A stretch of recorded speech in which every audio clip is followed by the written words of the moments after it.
नमस्कार, मैं महेंद्र कुमार। आज हम बात करने वाले हैं जो 7वीं क्लास आपकी और उसका जो चैप्टर है ईश्वर से अनुराग, इसके ऊपर हम बात करने वाले हैं। जो भारत की स्थिति थी 7वीं से 9वीं सदी में ईश्वर से संबंधित जो डेफिनेशन थी लोगों के बीच में भारत के संदर्भ में, तो उसके ऊपर हम बात करेंगे। तो चलिए इस वीडियो को स्टार्ट करते हैं।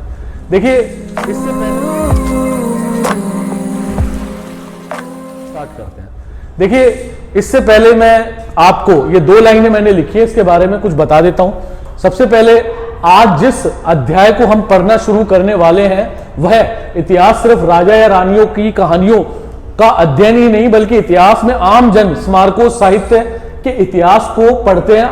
आम जन अध्याय को हम पढ़ना शुरू करने वाले हैं वह इतिहास की भक्ति काल के नाम से भी जाना जाता है। हम यह पता लगाने की कोशिश करेंगे इस समय के संतों, लेखकों, नारियों व विभिन्न जाति के धर्मों के लोगों का जीवन कैसा था और उन पर कैसा प्रभाव था। और साथ ही जो है 7वीं से 9वीं सदी के बीच में कुछ नए धार्मिक आंदोलन जो है वो हमारे सामने आए, ठीक है। और उनका प्रादुर्भाव जो है उसका नेतृत्व जो नैनार संत थे, जो शिव भक्त थे, शिव संत कहलाए, और अलवार जो संत थे जो विष्णु के भक्त थे वो वैष्णव संत कहलाए। तो इस तरीके से इन संतों ने सभी जातियों, मतलब इस भक्ति काल में सभी जातियों के जो संत थे वो आपको देखने को मिलेंगे। साथ ही जो मोटी बात है वो मैं आपको बता देता हूं कि इस आंदोलन के दौरान 2 धाराएं हमें सामने दिखाई देती हैं। एक धारा जो है शंकर, जो केरल के प्रसिद्ध संत थे, इन्होंने अद्वैतवाद को जो है पृष्ठ किया। जो अद्वैतवाद का मतलब आप यहां ले सकते हैं निर्गुण भक्ति शाखा से। निर्गुण का मतलब है कि आपका जो ईश्वर है उसका कोई आकार नहीं है, वो निर्विकार है, परंतु अलग एनाम अजन्मा, वो कोई भी हो सकता है, उसको आप कुछ कैसा भी आकार दे सकते हैं। और दूसरा जो है आपका एक शाखा है रामानुज ने ये 11वीं सदी में दी और ये विशिष्टाद्वैतवाद के नाम से प्रसिद्ध हुई। इसके अंदर आप देख सकते हैं कि इसमें चेहरा होगा, यानी ये सरगुण शाखा के रूप में जानी गई, जिसमें राम कृष्ण की भक्ति को प्रमुखता दी गई, ठीक है। तो ये विशिष्टाद्वैतवाद कहलाया। इसके अलावा जो है इन सब बातों को समझने की एक प्रक्रिया है धर्म के अंतर्गत, और धर्म की बात को विस्तार से जानने के लिए तो उसको हम कहेंगे दर्शन शास्त्र। जो उसमें बात गूढ़ रूप से छुपी हुई है उस बात को समझना, ठीक है, इसको दर्शन शास्त्र कहेंगे।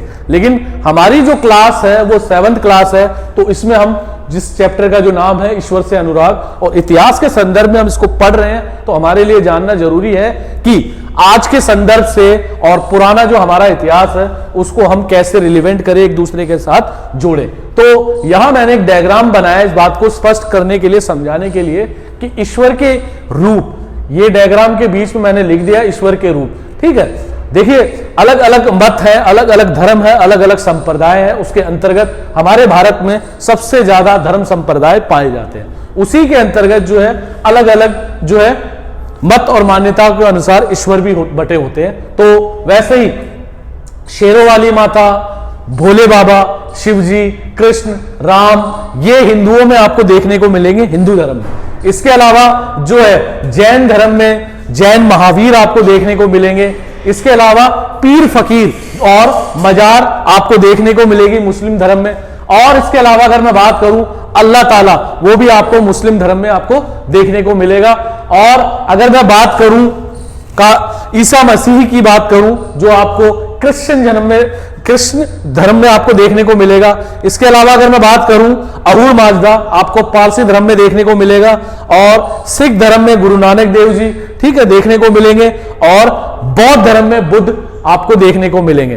तो ये डायग्राम के अंतर्गत जो मोटी मोटे ईश्वर के रूप हमें देखने को मिलते हैं अलग अलग धर्मों के अनुसार, अपने अपने पंथ के अकॉर्डिंग वो इस देवता या इस देवी को वो मानते हैं। तो ये सब ईश्वर के रूप है। देखिए ईश्वर की कोई शक्ल नहीं होती, ठीक है, ईश्वर का कोई आकार नहीं होता। जैसा आप सोचने लग जाते हो वैसा ही वो आकार ले लेता है। तो निर्गुण रूप को सरगुण रूप में बदलते हुए ये जो है प्रभाव जारी रहा। और ये जो प्रभाव है 7वीं से 9वीं सदी के रूप में धार्मिक आंदोलनों के रूप में हमारे सामने आया।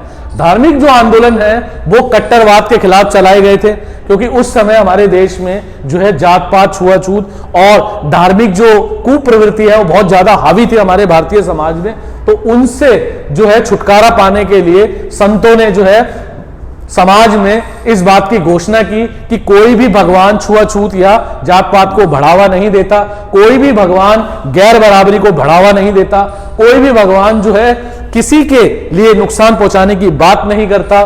तो इन संतों के माध्यम से समाज में भाईचारे की भावनाओं को बढ़ाया गया, पैदा करने की कोशिश की गई, सभी को जो संबंध थे वो सामान्य बनाने की कोशिश की गई और इन्हीं संतों के माध्यम से इस बात की घोषणाएं की गई कि इस भारत में रहने वाले सभी लोग स्वतंत्र हैं, अपने अपने मत और संप्रदाय के अनुसार वो ईश्वर को मान सकते हैं, ईश्वर की जो गरिमा है उसको बनाए रख सकते हैं।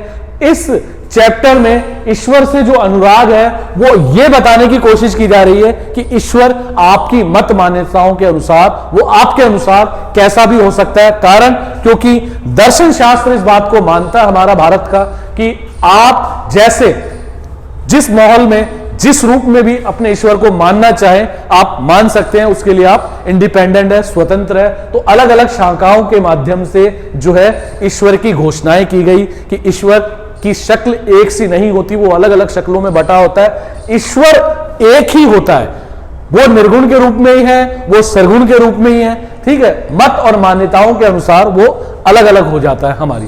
तो इस चैप्टर में ईश्वर से अनुराग में मैंने भारतीय इतिहास को आज से रिलेवेंट करते हुए आपको समझाने की कोशिश की है 7th क्लास के बच्चों को। तो अभी के लिए इस वीडियो में इतना ही। Thank you.